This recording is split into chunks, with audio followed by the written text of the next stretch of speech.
सलाम। आज जुमा है, मैं हूँ वसतुल्लाह ख़ान और मेरे साथ हैं ज़र्रार खोड़ो। और जुमे का ज़िक्र मैंने इसलिए किया कि आज आपका दिन है कॉलर्स डे। मैं नंबर दोहरा देता हूँ जो स्क्रीन पे भी आप देख सकते हैं, 021-3233-09281, 021-233-0930 और 021-233-0923। ओपनिंग बैट्समैन हैं आज के कामरान अली नवाबशाह से। हमेशा टॉप ऑर्डर ही खेलते हैं जी। ये हमें मालूम है मैदे में फोड़ा है नियाज, जिसके बाइस हो रहा है दर्द सारे पेट में, इसलिए कतरा रहे हैं अमले जर्राही से हम, डॉक्टर कैंची न छोड़ाए हमारे पेट में। वाह वाह। नवाबशाह में खसरे के इंजेक्शन से मासूम बच्चों की हलाकतें हुई और उस पर कोई अभी तक बदकिस्मती से रिपोर्ट भी पेश नहीं की जा सकी कि उसकी क्या वजूहात थी। कितनों की हलाकतें कितने दिन में हो गई? सर 3 बच्चों की हलाकतें एक ही दिन में हुई। ये कब की बात है कामरान भाई? सर ये लास्ट वीक की आपके don.com पे भी इसका आर्टिकल पढ़ा, लेकिन आपके प्रोग्राम में नहीं सुनी इसकी गुफ्तगू, तो इस पर मुझे जो ना दुख है।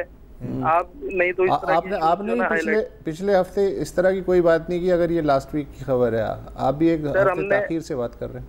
हमने ट्वीट पे आपको जरा स्पेशली मुबशिर जैदी साहब को मैंने अच्छा जी, हमारे से मिस हो गई होगी, सॉरी अबाउट दैट, लेकिन ज़रूर हम देखते हैं कि इसका क्या सीन है। अस्पताल और डॉक्टरों की बात हो रही थी तो एक बहुत ही खौफनाक किस्म की खबर आई थी इंडिया से। मैं एक सेकंड आपको जिक्र कर दूं कि एक मरीज़ था और उसकी शायद टांग में गैंग्रीन थी, तो उसको काटनी पड़ी, मतलब एम्पूटेट करना पड़ा। तो वहाँ पे स्ट्रेचर पे लेटा हुआ था और उनके साथ जो उनके फैमिली वाले थे वो कहते कि जी तकिया दे दो, बड़ी तकलीफ़ में। कहीं तकिया नहीं मिल रहा था। वो गए तकिया ढूंढने, वापस आए तो क्या देखा कि उसकी ही टांग को उसके सर के नीचे रखा हुआ था एज अ पिलो। सोचो यार। और ये मतलब पहले मैंने समझा कि ये झूठी खबर होगी, लेकिन फिर ये एक्चुअल तस्दीक तो ऐसा है, ऐसा हुआ है। उसी की टांग उसी का सर, उसी की टांग उसी का सर जी, बिल्कुल। हमजा सलीम साहब हैं फैसलाबाद से। हेलो अस्सलाम वालेकुम। वालेकुम सलाम सर, कैसे हैं आप सब? अल्लाह करम सर, आप सुनाएं। मैं भी ठीक ठाक सर। पहले तो मैं साहब सबको सलाम पेश करता हूँ। जैसा आपने मंजूर पश्तीन वाला शो किया है ना, आप हर हफ्ते कोई ऐसा एक अच्छा शो कर देते हैं कि आपकी बंदा तारीफ ये बगैर है नहीं जी।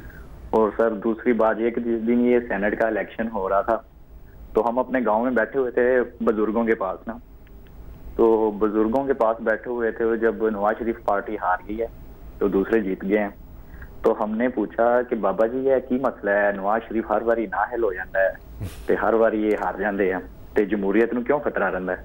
तो उन्होंने थोड़ी सी नज़म सुनाई थी पंजाबी में, वो मैं आपके साथ शेयर करना चाहता हूँ। जरा लाउडली सुनाइएगा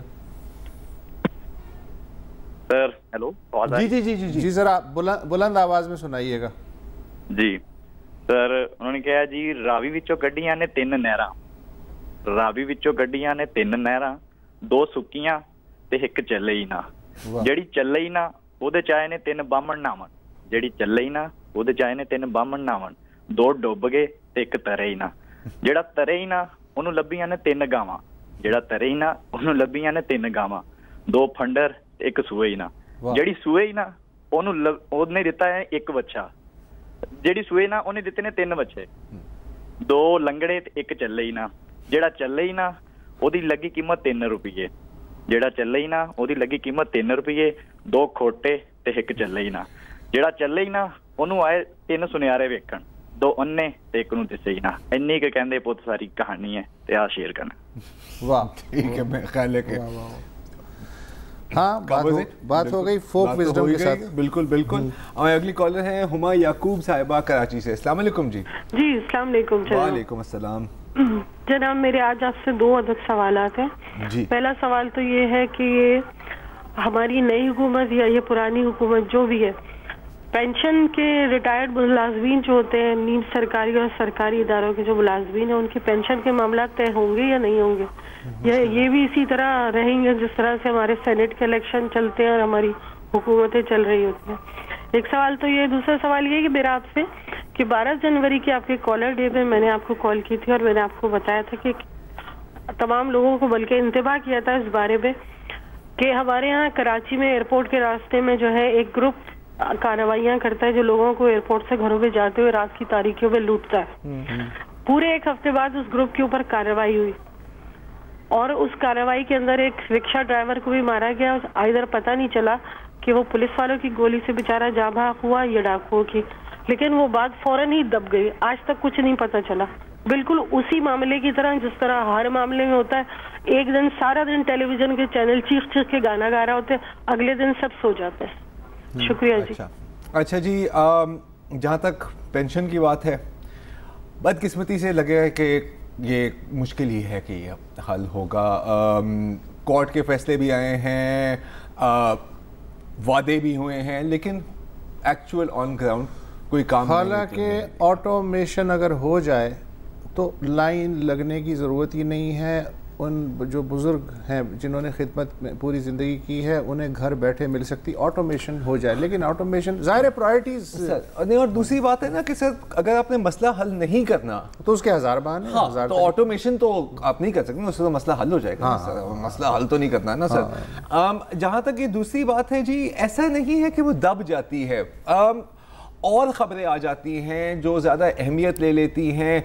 इसका फिर अगर फॉलो अप अगर होता भी है तो वो कहीं अखबार के नीचे वाले कोने में एक छोटा सा डब्बा होगा, उस पर आपको मिल जाएगी। बदकिस्मती से क्योंकि सिर्फ यहाँ पर लोग लूटे गए हैं, हाँ, अगर कोई एक सीरियल किलर का गैंग चल रहा होता जो उनको लूटने के बाद कत्ल भी कर लेता, ये बड़ी खबर बनती। I am just telling you the reality of it. अच्छा, एयरपोर्ट का जहाँ तक मामला है ना, ये कोई नया गिरोह नहीं है। नहीं, तो बहुत, ये पिछले कई बरस से बिल्कुल एक गिरोह की खबर आती है, फिर ये खबर आती है उसको ख़त्म कर दिया गया, बस्ट कर दिया गया, फिर कुछ महीने बाद एक और गिरोह हो जाता है।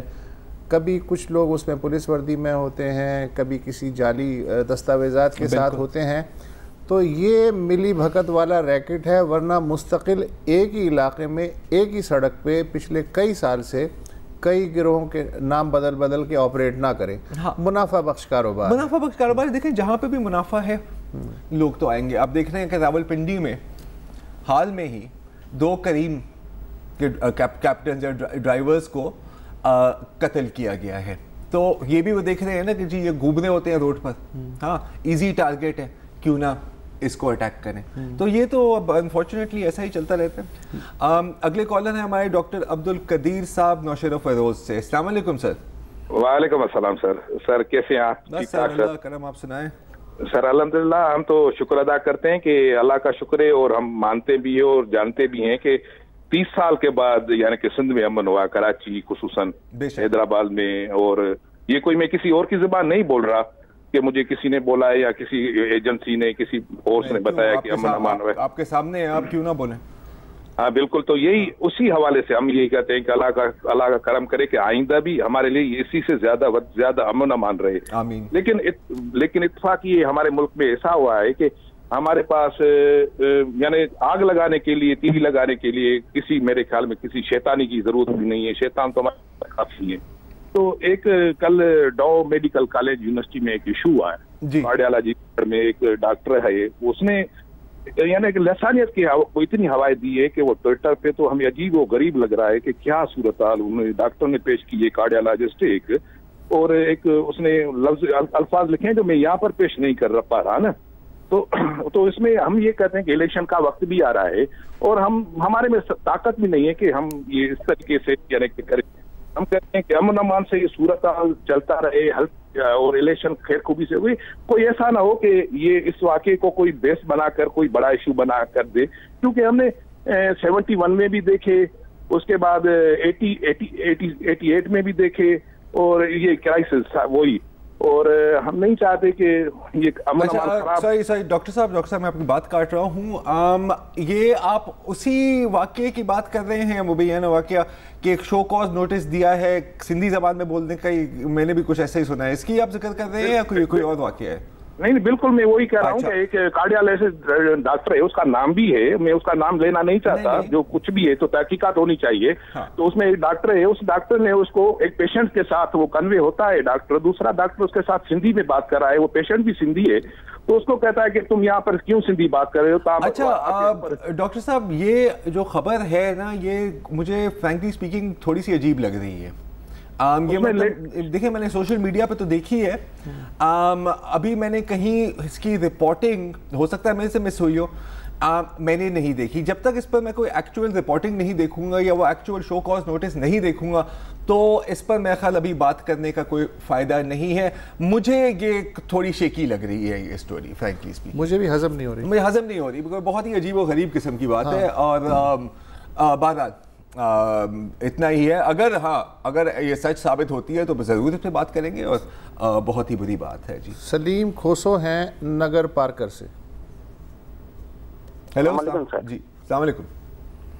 जी सर, मुझे बहुत खुशी हुई आपसे आज बात होके। और सर मैं ये अर्ज करना चाह रहा हूँ कि पाकिस्तान बनने के बाद हमारे लिए बहुत अजीब बात यह है कि नगर पार्कर का आज तक MP नहीं कोई लोकल नहीं चुना है, क्योंकि ये जो भी पार्टियां हैं वो बाहर से MP लाती हैं और यहाँ के लोग वहाँ पे वोट देते हैं, लेकिन अभी हमारे लिए पानी पीने के लिए वो नहीं है। तो नगर पार्कर की 4-5 यूनियन काउंसिल हैं, वहाँ पे पानी पीने की सहूलत नहीं है। और नगर पार्कर तारीखी शहर है, यहाँ पे नगर पार्कर सिटी में भी पानी की सहूलत नहीं है। तो मैं ये कहना चाहता हूँ कि सलीम एक बात बताइएगा, ये जो कारोंजर है इसमें कई छोटे छोटे डैम आज से 10-12 साल पहले जो है बनाए गए थे, हुकूमत ने भी सपोर्ट किया था, और एक बांबेली NGO है उसका भी बड़ा नाम आया था, और बाकी भी NGOs ने छोटे छोटे डैम बनाए थे। तो उसके बाद जो है वो जो नवाही गांव थे उसमें मैंने देखा कि उनसे खेती वेती भी हो रही है, पानी जो है स्टोर भी है। तो क्या वो डैम ख़त्म हो गए हैं? जी सर, बिल्कुल डैमों में कोई पानी इकट्ठा नहीं हुआ है, बिल्कुल डैम। वो तो बारिश ना होने की वजह से नहीं हुआ होगा ना? जी सर, बारिशें नहीं पड़ती है ना, बारिशें नहीं है तो पानी इकट्ठा नहीं हुआ है।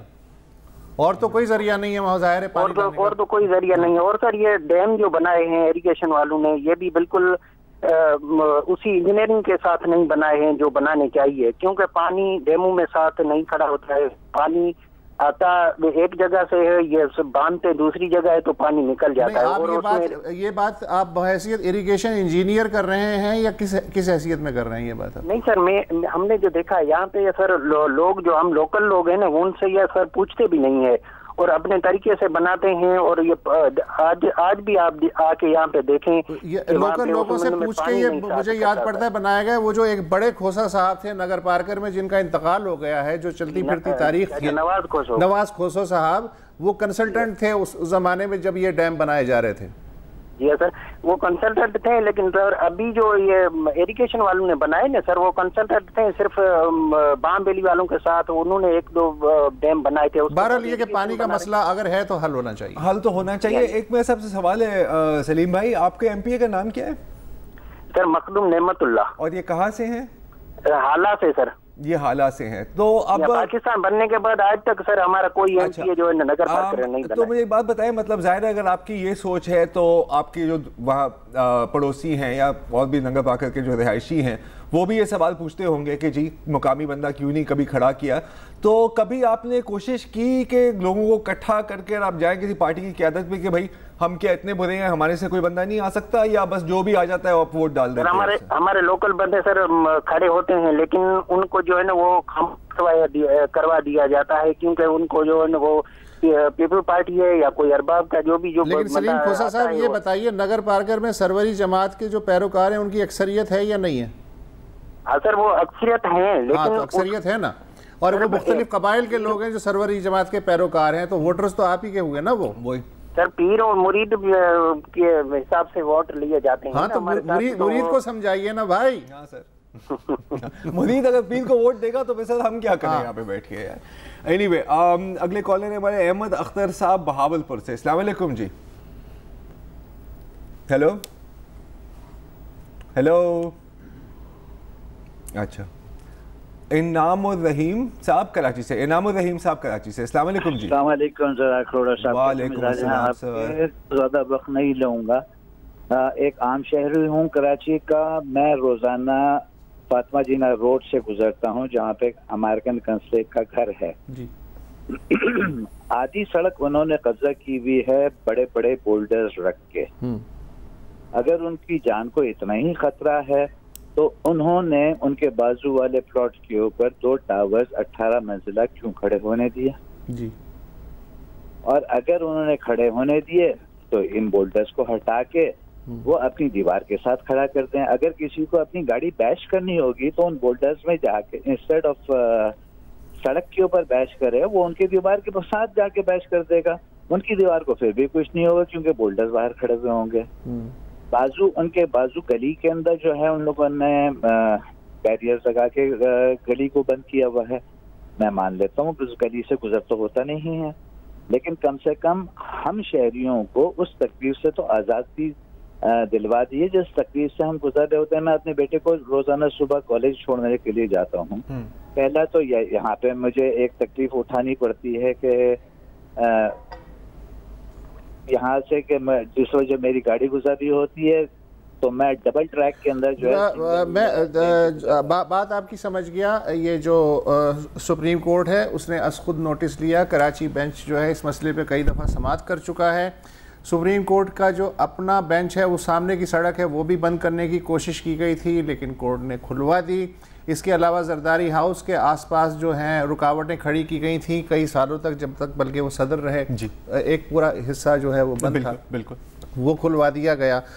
अब एक तो ये अमेरिकन काउंसलेट की बात कर रहे हैं, दूसरे कराची प्रेस क्लब के बाहर कोस्ट गार्ड्स का जो मेस है उसने तकरीबन आधी सड़क घेरी हुई है। अच्छा, अब उसके बारे में मुझे नहीं मालूम कि कोर्ट का ऑर्डर उस पर भी ज़ाहिर अप्लाई होता है। इसके अलावा 2-3 और जगह हैं, लेकिन अच्छी बात यह है कि पहले ज़्यादा जगह थी कराची में, अब कम हो गई हैं। अब कम हो गई हैं, लेकिन जाहिर है कि ये भी नहीं होना चाहिए, इसलिए सड़क तो बहरहाल पब्लिक प्रॉपर्टी है। पब्लिक प्रॉपर्टी है, वो लोग अक्सर कहते हैं ना आपकी बाप की सड़क है। हाँ जी। अगले कॉलर हमारे रहमत खान साहब पेशावर से। अस्सलाम वालेकुम जी। अस्सलाम वालेकुम सर।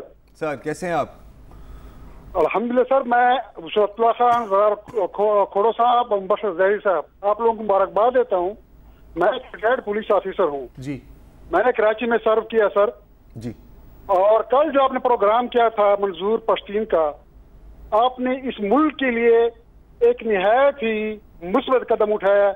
डॉन न्यूज को मैं मुबारकबाद देता हूँ। और अगर आप इस तरह 2-3 बार प्रोग्राम कर लें तो मैं आपको यकीन दहानी कराता हूँ, क्योंकि मेरा ताल्लुक खुद भी फाटा से है, मैं मसूद हूँ कि इंशाल्लाह ये मसला आपकी चैनल की वसासत से इंशाल्लाह हल हो जाएगा। और मैं मेरी तरफ से, मेरी कौम की तरफ से और सब वो जो मूवमेंट वालों की तरफ से आपने जो पॉजिटिव स्टेप लिया है, आप इसके हमारी दाद के मुस्तहिक हैं। आप पाकिस्तान के अवाम की हर एक अप्रिसिएशन के मुस्तहिक हैं। Kindly continue it and God bless you sir. Thank you very much जी। Thank you. अब तो हम ब्रेक ही ले सकते हैं। हाँ ब्रेक की तारीफ इतनी टाइम हजम नहीं होती कि ब्रेक ले लें।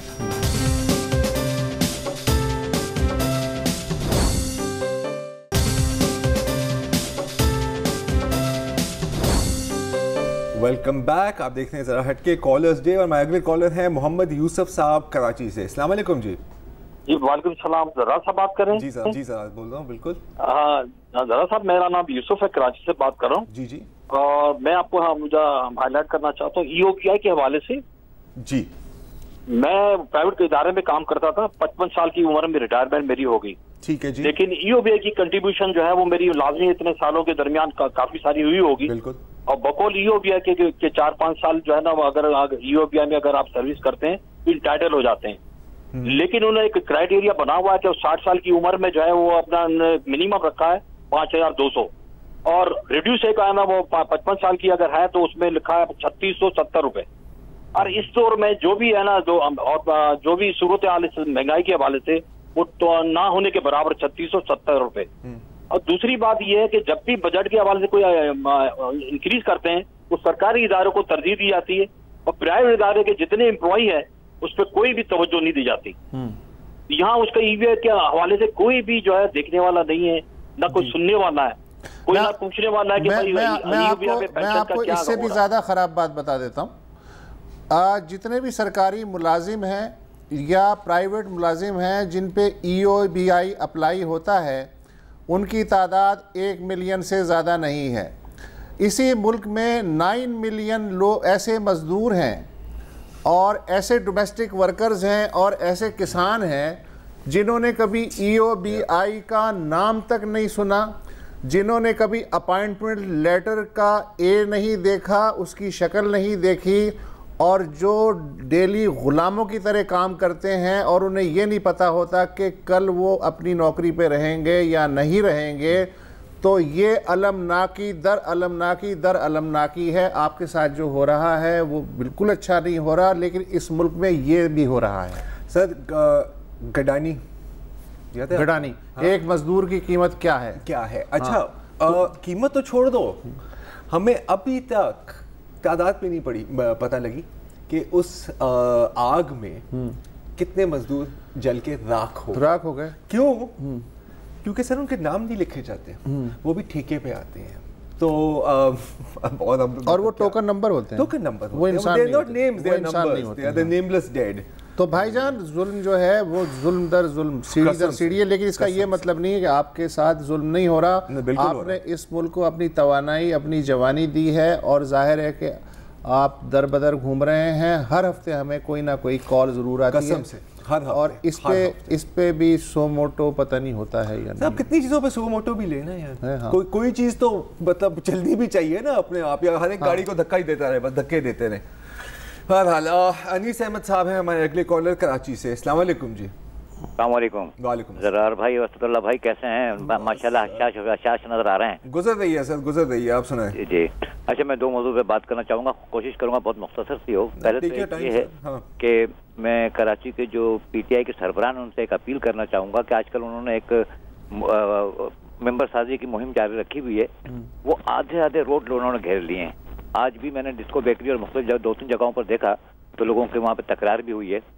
तो उनसे अपील यही है कि वो कोशिश करें कि रोड से हटकर अपने कैंप लगाए तो बेहतर है। अच्छा, सिर्फ PTI या सब पार्टियाँ? नहीं, PTI हाँ, जिसकी मुहिम चलती है वो यही तो है। अच्छा, दूसरा मैं ये कह रहा था कि जब अभी जो सेनेट का इलेक्शन हुआ उस पर PTI के हमारे दोस्तों का मौक़िफ़ ये है कि हमने पीपल्स पार्टी को वोट नहीं दिया। तो मैं इसके एक मिसाल देता हूँ कि एक साहब बैठे हुए शराब पी रहे थे, दूसरे साहब गए वहाँ पर, उन्होंने कहा कि भाई आप तो माशाल्लाह दीन का इल्म भी रखते हैं और शराब पी रहे हैं, तो ये तो शराब तो हमारे मजहब में हराम है। वो कहने लगे कि हाँ, शराब तो मजहब में हराम है, लेकिन इसमें अंगूर का जूस है इसलिए पी रहा हूँ, क्योंकि अंगूर का जूस जो है वो जन्नत का फल है। तावील दी उन्होंने। क्या देखिए, वैसे अनीस भाई, अगर वोट दिया है नहीं दिया क्या फर्क पड़ता है, सियासत ऐसी ही होती है। सियासत में जोड़ तोड़ ही होती है और इसी तरह की जोड़ तोड़ होती है। और जो कुछ भी हुआ है सेनेट के इंतखाबात में, अच्छा लगे या बुरा लगे, as per rules and as per हमारा मौजूदा सिस्टम ही हुआ है।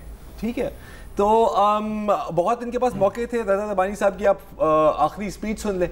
इतनी दफ़ा उन लोगों ने उन्होंने पेशकश की थी कि जी आप इस तरह इस निज़ाम को बेहतर कर सकते हैं, अब किसी ने अटेंशन ही नहीं दी।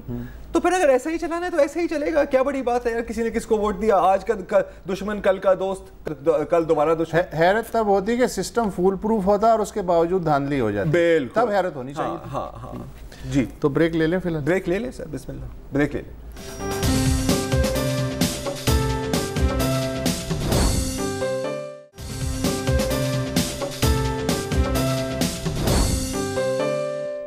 Welcome back. कॉलर्स डे है और हमारे अगले कॉलर हैं जाहिद उमर साहब कसूर से। अस्सलाम वालेकुम जाहिद साहब। वालेकुम सलाम जनाब। सर मतलब मैं कल को मैं प्रोग्राम देखा था परसों आपका, वो फाटा के सिलसिले में जी। तो मैं उसको उनकी बातें सुन के, मुझे कुछ ज्यादा पहले नॉलेज नहीं था, अंदाजा ही था, लेकिन उनकी बातें सुन के पता चला कि इतनी सख्त जिंदगी इनकी गुजरी है कि जैसे लगते जैसे ये फलस्तीन में रह रहे हैं बेचारे। बहुत ही दोहनाक सूरत हाल थी। उससे मुझे याद आया, एक और चीज याद आई थी जिसकी वजह से मैंने फोन किया था। उकाड़ा का जो मुजाहिरीन का मामला चल रहा है, वो उसके ऊपर कभी कोई बात ही नहीं होती, बहुत कम बात। और वो जो महर स्टार साहब है, उनकी फोटो देख के यकीन करे खौफ आता है। मैं तो कांप जाता हूँ कि वो भी आखिर इंसान है, उसके साथ क्या कुछ हो रहा है।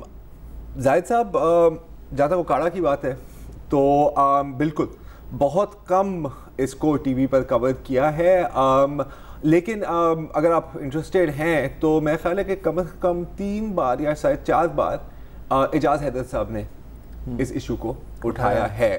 मैं नहीं ख्याल किसी ने इतनी दफ़ा कैपिटल टीवी पर उनका शो होता है। इनफैक्ट आज आप ये मंजूर पश्तीन की बात कर रहे थे तो आज भी उनके शो पर भी मंजूर पश्तीन मौजूद थे।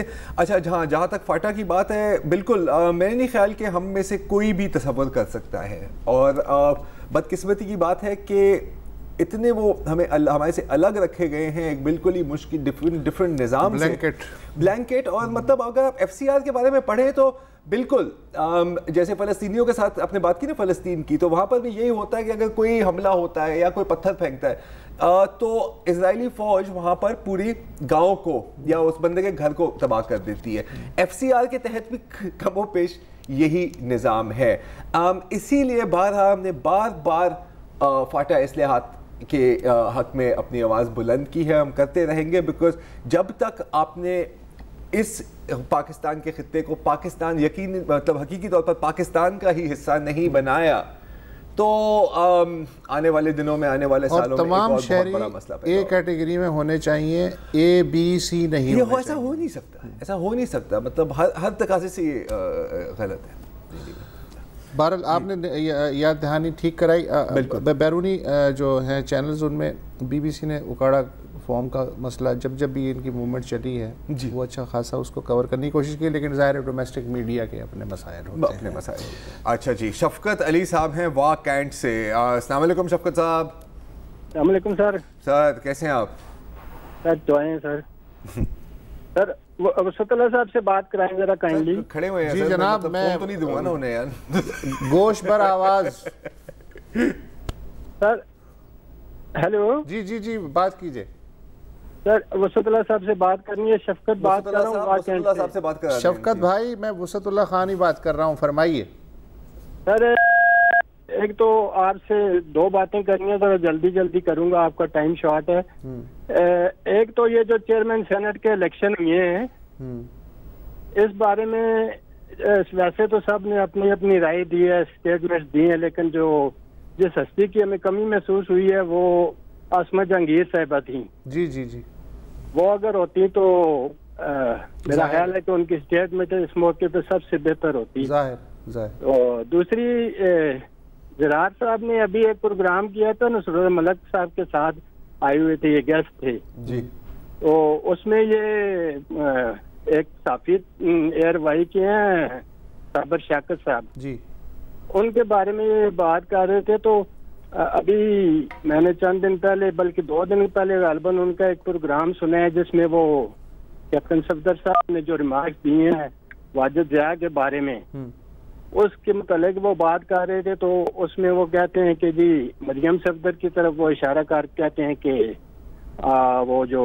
हसीना वाजिद ने ये ड्यूटी लगाई है कैप्टन सफदर की कि ये वाजिद ज़िया को इस तरह से मतलब है जी, उनके बारे में इस तरह की गुफ्तगू करें।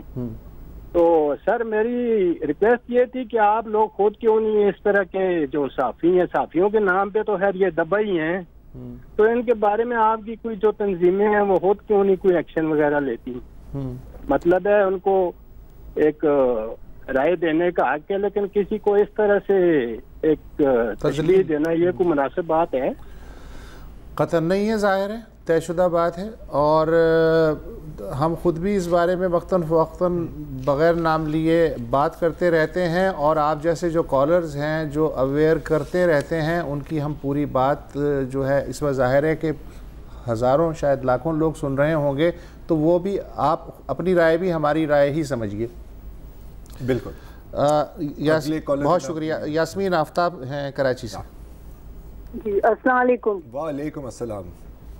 जी आपसे एक बात ये करनी थी कि ये जो टीवी के इश्तारात हैं इनके बारे में आप शायद देखते होंगे एक ऐड के, मैं जुबान का कह रही हूँ कि ये इस मीडिया को हम देखते हैं और इस जुबान को जो बच्चे सीखेंगे वो क्या होंगे। वो बच्चे जो है फुटबॉल खेलते हैं, एक हैंडीकैप लड़का आता है जिसको वो दूसरा लड़का आवाज देता है, वो आवाज क्या देता है उसको कहता है ओए यानी आप ये देखिए, अगर हम बच्चे ही ओए ओए करके बुलाएंगे और इश्तारात में इस तरह देखेंगे तो हमारी नस्ल क्या सीखेगी। दूसरा ये हुमा याकूब का जो अभी बता रही थी कि एयरपोर्ट का, ये सही कह रही है। 9-10 साल तक से का ये वाकया है। हमारे अपार्टमेंट में रहती है एक फैमिली, वो एयरपोर्ट से आ रही थी अमेरिका से, उनके बच्चे, उन्होंने उनको जो है वो यहाँ पर आकर फॉलो किया, लूटा, उनके बैग 4-5 ले गए, उनके सब चीजें उनकी ले गए। ये 10 साल पुराना वाकया है जी। और तीसरा ये कि इमरान खान कह रहे थे अभी इंटरव्यू में कि ये मेरी आखिरी शादी है। तो इनका मैं यही कहना चाहूंगी शेर एक कि ओ मेरे दिल के चैन आए मेरे दिल को दुआ की। हाय अब इनके लिए हम यही दुआ कर सकते हैं कि अब इनको चैन आए जी। सारी ऑब्जर्वेशंस इनकी। हाँ देखिए, फ्रैंकली स्पीकिंग मैं तो कहूँगा कि जी हमें शुक्र करना चाहिए अगर बच्चे सिर्फ वही कह के एक दूसरे को बुलाएं। हाँ यास्मीन साहिबा, बात ओए से बहुत आगे जा चुकी है और हम क्या क्या बताएं आपको लाइव, कसम से। हाँ उसके लिए बिलबोर्ड्स आप पढ़ लें। हाँ नहीं मतलब छोड़ दें जी, ओए मतलब बहुत ही पीछे रहेगी। ओए तो कुछ नहीं, ओए तो मतलब मोहब्बत है, ओए वसत। अगले कॉलर का नाम आपको पता है? हाँ उबैदुल्लाह खान साहब हैं कोयटा से। अच्छा जी जी, अस्सलाम वालेकुम उबैदुल्लाह साहब। वालेकुम सलाम जनाब। सर कैसे हैं आप? बड़ी मेहरबानी जनाब। मुस्तफा खान साहब और जरार साहब, आपको सलाम कबूल हो। हमें खुशी है कि आप मौका देते हैं, हमें इस टेलीफोन के जरिए हमारे पैगाम पहुंचते हैं तमाम पाकिस्तान, तमाम दुनिया को जी। एक हमारा गिला है कि ये कोयटा में जो जलसायाम हुआ था मंजूर पश्तीन का, उसको आप लोगों ने कवरेज बिल्कुल नहीं दिया। हजारों लोग शरीक हुए थे लेकिन उसे कवरेज नहीं मिली जी जी। दूसरा जो है फाटा को जो अलग सूबा होना चाहिए, अलग उसका गवर्नर होना चाहिए, जो है पसमानदा इलाका है, इससे वहाँ की तरक्की होगी। और बाकी मैं नवाज शरीफ को और महमूद खान अचकज़ई को सलाम पेश करता हूँ कि जमहूरियत के लिए उन्होंने कुर्बानियाँ दी। और ये जो चेयरमैन सेनेट मुकर्रर हुए हैं, ये जो है आज़ाद आदमी है। ये तो पीपल्स पार्टी वालों ने और तहरीक इंसाफ ने कुल्हाड़ी मारी अपने पाँव पे कि जमहूरियत को नुकसान पहुँचाया है, और एक आम शख्स को जो कि इस काबिल भी नहीं था उसको चेयरमैन सेनेट बनाया। बड़ी मेहरबानी जनाब। ठीक है सर, ऐलान खत्म हुआ जी जी। और कोई जहाँ तक मतलब पहले इनका जो सवाल जी, मतलब वैसे सवाल तो इसमें नहीं उन्होंने अपनी ज़ाहिर राय चले ठीक है, तो राय है मुख्तलिफ सब्जेक्ट्स पे राय थी। अहमद खान साहब हैं बर्लिन से। गूतन ताग अहमद साहब। हेलो अस्सलाम वालेकुम। वालेकुम अस्सलाम। आपकी जर्मन को उन्होंने घास, मेरी जर्मन को कोई कभी घास नहीं डालता है यार, मतलब अब बस रह नहीं रहे। ठीक है जी जी सर। पहले तो सबसे पहले आप दोनों को बहुत मुबारकबाद है जो आप लोगों ने कल का शो किया। इसलिए हम लोग तो मतलब आंखें खुली रह गई कि पाकिस्तान में इतना भी कुछ हो रहा है, जबकि आपको पता है ऐसी चीजें मतलब सिविलाइज सोसाइटी में तो आप मतलब मुबारक देने की जरूरत नहीं होती जी। बट आपने आज का वो शाहकार देखा ही होगा क्लिप, जिसमें कोई आमिल पापा और वो कोर्ट के अंदर सब कुछ डिस्कस किया जा रहा है लाइव टीवी पे बैठ। जी जी जी बिल्कुल देखा है सर। तो मैं तो बल्कि बड़ी देर से एक्सपेक्ट कर रहा था कि आप उसके बारे में जरूर कोई बात करेंगे, बट आपने कोई बात नहीं की। चले हाँ। कोई नहीं। अच्छा अहमद साहब बहुत माजरत, आप अगर लाइन होल्ड करेंगे हमें एक जरूरी ब्रेक लेनी है, लेकिन ब्रेक के बाद फोन बंद ना करें, ब्रेक के बाद आपसे गुफ्तगू जारी रखेंगे। एक ब्रेक लेना।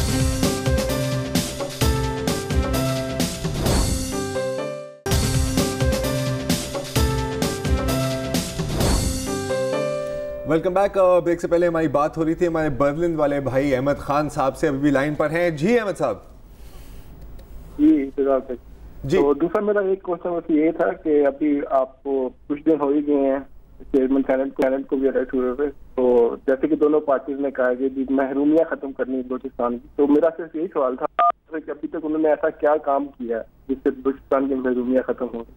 अच्छा पहले तो आपने बात की वो बंगाली बाबा और नजूमी वाली खबर यार, मतलब अभी इनफैक्ट नसरुल्लाह मलिक साहब के शो पर इसी पर मैं ही बैठा हुआ था, तो काफ़ी इस पर लंबी डिस्कशन हुई थी यार, क्या मतलब खबर है।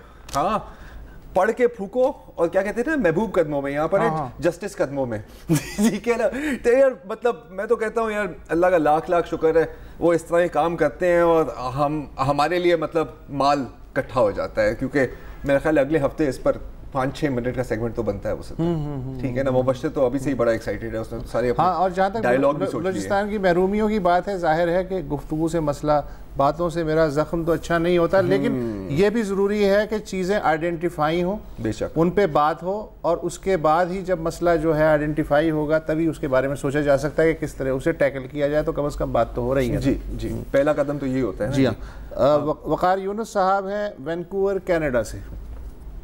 हाँ जी, अस्सलाम वालेकुम। वालेकुम अस्सलाम। हाँ जी, पहली बार हाल मिल रही है आपका प्रोग्राम है, और जी जी जी, थोड़ा सा ऊंचा बोलेंगे वकाल भाई। हाँ जी, वसअतुल्लाह खान साहब और जरारपुर साहब, अस्सलाम वालेकुम। वालेकुम अस्सलाम।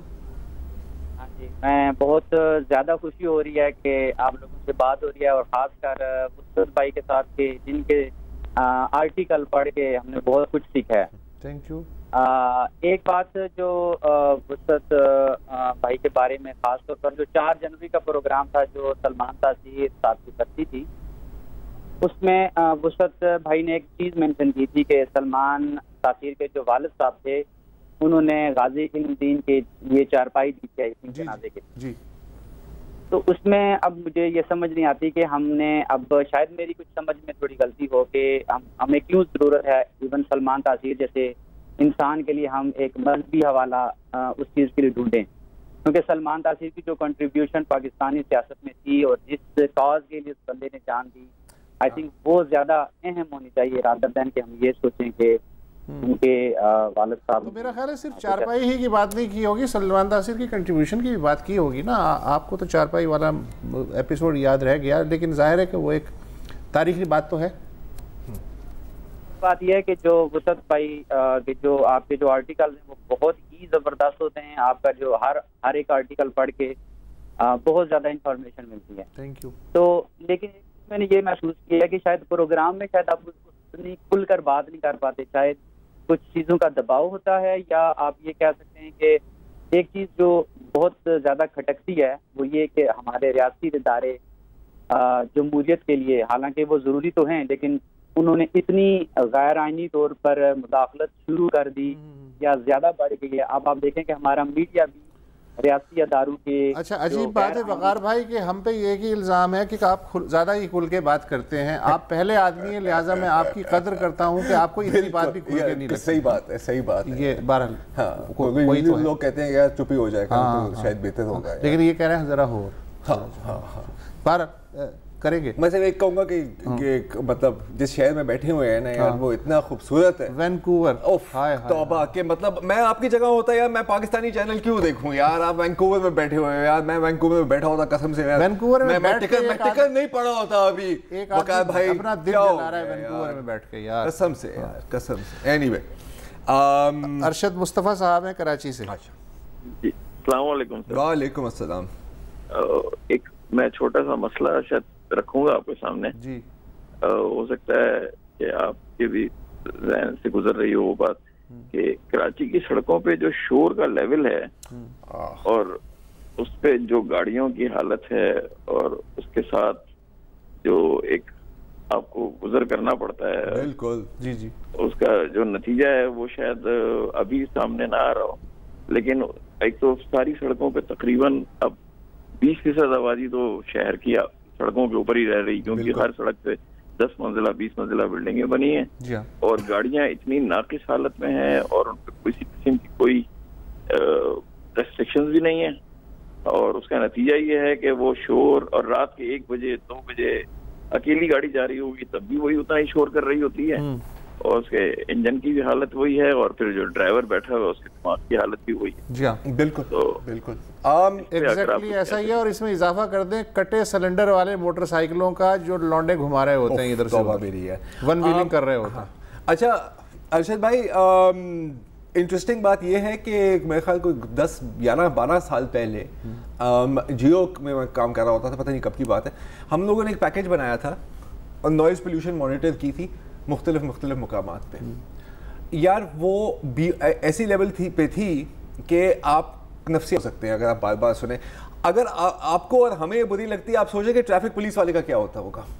अच्छा, और रिक्शे वालों पर बाकायदा एक स्टडी थी कि आधे से ज़्यादा उनका दिमाग ख़राब हो जाता है, क्योंकि 24 घंटे पी पा turn you go mad after a while. तो ये भी बड़ा मसला है। अच्छा, और कोई है किताबों में है कि धुआं और फलाना, रिक्शा जो है वो आप गुजर जाता है, मच्छरों के साथ साथ मेरा ख्याल है दरख्त वरख्त सब मर जाते हैं, रिक्शे ऐसे गुजर जाते हैं। वो इतना थिक धुआं होता है, और वो उसकी जो सफ़ेद वर्दी है वो काले करते हुए जाते हैं, लेकिन वो कुछ नहीं कर सकता। ये बड़ी सख्त ड्यूटी है जी, नो डाउट।